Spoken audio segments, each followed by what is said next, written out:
વડોદરા શહેરના તાંદલજા ખાતે વકફ સુધારા તથા યુસીસીના કાળા કાયદાના વિરોધમાં અને સંવિધાનિક રક્ષણ માટે મુસ્લિમ પર્સનલ લો બોર્ડના આહવાન પર વડોદરા શહેરના મુસ્લિમ સમાજના લોકો દ્વારા એક શાંતિ સાકર રેલીનું આયોજન કરવામાં આવ્યું. આ માનવ સાકર રેલી પત્રકાર ચોકડી તાંદલજાથી શરૂ થઈ રાજવી ટાવર તાંદલજા ખાતે પૂર્ણ કરવામાં આવી. આ રેલીમાં વડોદરા શહેરના વકીલો, ઉલમાએ ઇકરામ, દરેક વિસ્તારના આગેવાનો, સામાજિક કાર્યકરો, મુસ્લિમ પુરુષો, મહિલાઓ, બાળકો સહિત માનવ સાંકળ રચવામાં આવી છે. એના બારમાં તમે શું કહેવા માંગો છો?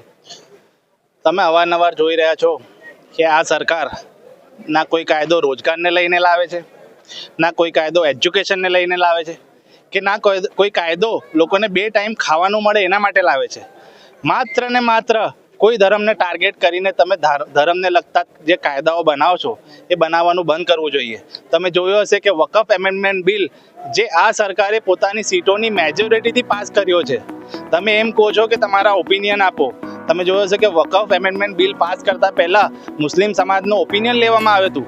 એમાં લાખોની કરોડો લોકો એવું કીધું હતું કે અમને આ વકફ એમેન્ડમેન્ટ બિલ નથી જોઈતું, કારણ કે આ વકફ એમેન્ડમેન્ટ બિલમાં એવા કેટલાક મુદ્દાઓ હતા જેમાં એવું જણાવેલું હતું કે આ વકફની જે કમિટી છે એમાં નોન મુસ્લિમને પણ એન્ટ્રી આપવામાં આવશે.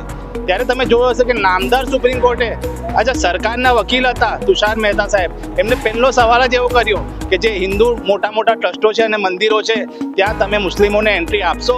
ત્યારે સરકાર પાસે કોઈ જવાબ નહીં હતો, કારણ કે એમને પણ ખબર છે કે કોઈનો પણ ધર્મ હોય એમાં બીજા ધર્મના વ્યક્તિને એ કમિટીમાં ઇન્વોલ્વ ના કરાય.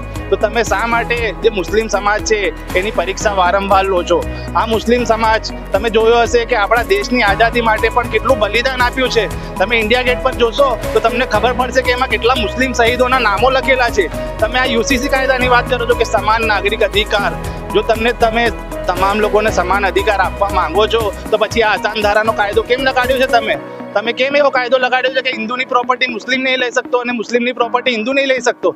જો સમાન કાયદો જ તમારે બનાવવો છે તો તમારું આ બેતરફી જે તમારું મોડું છે એમ કેમ બતાડો છો તમે? એટલે આ લોકો જે તાંદલજા વિસ્તારમાં વડોદરાના મુસ્લિમ સમાજના તમામ લોકો ભેગા થયા છે અને પોતે સંવૈધાનિક રીતે એકદમ શાંતિપૂર્વક આ વિરોધ કરી રહ્યા છે. પોલીસે પણ પૂરતો સાથ સહકાર આપેલો છે અને અમને એવી આશા છે કે આવનારી જે 5મી તારીખ છે એ દિવસે સુપ્રીમ કોર્ટ જે અમારા મુદ્દાઓ હતા એવા મુદ્દાઓ જે એમેન્ડમેન્ટ બિલમાં છે જેનાથી અમારા ધર્મમાં દખલ અંદાજી થાય છે એ તમામ મુદ્દાઓ પર સ્ટે આપશે. અમારું નામ એડવોકેટ જુનેદ સૈયદ.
યુસીસી નો જેમાં કાયદો એડવોકેટ જુનેદ એ સૈયદ દ્વારા શરિયત કહેવામાં કાનૂનના આવ્યું. વિરોધમાં છે અને વકફ એમેન્ડમેન્ટ એક્ટ એ અમારી મસ્જિદ મદ્રસાના વહીવટને દખલઅંદાજી કરતો કાનૂન છે અને આ બંને કાયદાના દ્વારા એ લોકો એકથી શરિયતમાં દખલઅંદાજી કરવાના પ્રયત્નો કરે છે અને બીજા કાયદાના દ્વારા મસ્જિદો અને મદ્રસાઓના વહીવટમાં દખલઅંદાજી કરવાનો પ્રયત્ન થયો છે અને જેના ભાગરૂપે આજે સમગ્ર વડોદરા શહેરના લોકો રોડ ઉપર આવ્યા છે. હ્યુમન ચેનના નામે જ્યારે ચેન ઊભી થઈ અંદાજે 50,000 લોકો આજે એકત્રિત થયા અને લોકોનો સખ્ત વિરોધ છે કે ભાઈ આ કાયદો દેશમાં ન આવવો જોઈએ. દેશની અંદર આર્ટિકલ 25, 26 અને 29માં ધાર્મિક સ્વતંત્રતાનો હક છે, ધર્મને પાલન કરવાનો હક છે. તો આ જે યુસીસીનો કાયદો છે એ આ ધાર્મિક સ્વતંત્રતા ઉપર તરાપ છે, એટલે પણ અમે વિરોધ કરીએ છીએ. સંવૈધાનિક રીતે બંધારણની દ્રષ્ટિએ અમારા હકો છીનવાઈ રહ્યા છે એટલે અમે રોડ પર આવ્યા છીએ. અશફાક મલિક.